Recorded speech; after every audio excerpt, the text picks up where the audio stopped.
Valentine's Day is almost here, and while the day is all about romantic relationships, it's also a good time to think about everyday relationships in our lives and how we can improve them. Joining us now is Steve McClatchy, author of the national bestseller Leading Relationships. Welcome and congratulations. Thanks, Cindy. Great to be here.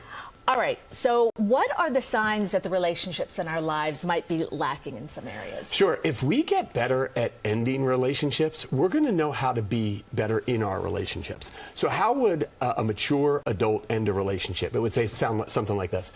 We're no longer meeting each other's needs. Let's root each other on from a distance. That language tells us that relationships are about meeting each other's needs. And when we stop meeting each other's needs, we stop having a relationship. So what are some of the indications the relationship is coming to an end? When the communication stops, right? Yeah. When someone's not busy and they're not getting back to you, but they're ghosting your emails, your communications, they're not picking up. That's a telltale sign that this relationship is in trouble. When we don't schedule time together on the calendar. When we agree to spend time on the calendar, we're saying no to a lot of things. Right. When we're not willing to say no to things, the relationship isn't a priority.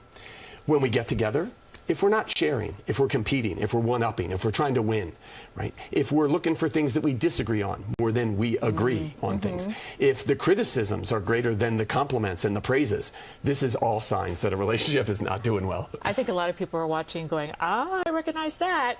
So what are some goals that we can, try to get to improve the relationships we have? Sure. Once we know what we don't want in a relationship, it leads us to what we do want. So if you want to get better in your relationships, be responsive. Get back to people. When you do, set dates. I mean, what is a marriage? What is a relationship with a significant other that doesn't have dates on the calendar?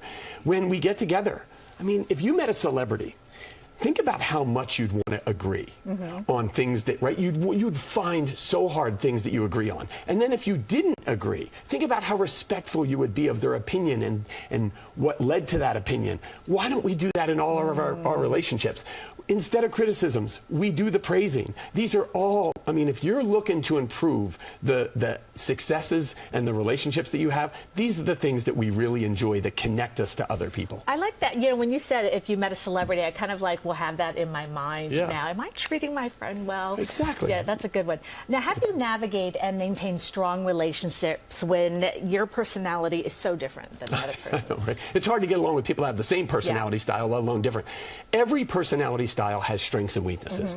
And what do you want people to do with your own strength, with your strengths and weaknesses? The same things you do with your strengths and weaknesses, which is you play to your strengths and you work around your weaknesses. Are you ready to do that for somebody else? I always ask people, do you have your weaknesses on your resume? It's like, no, because you work around your weaknesses. Right. I mean, it's the worst interview question. What are your weaknesses? You're like, I work too much. Like, we work constantly around our weaknesses.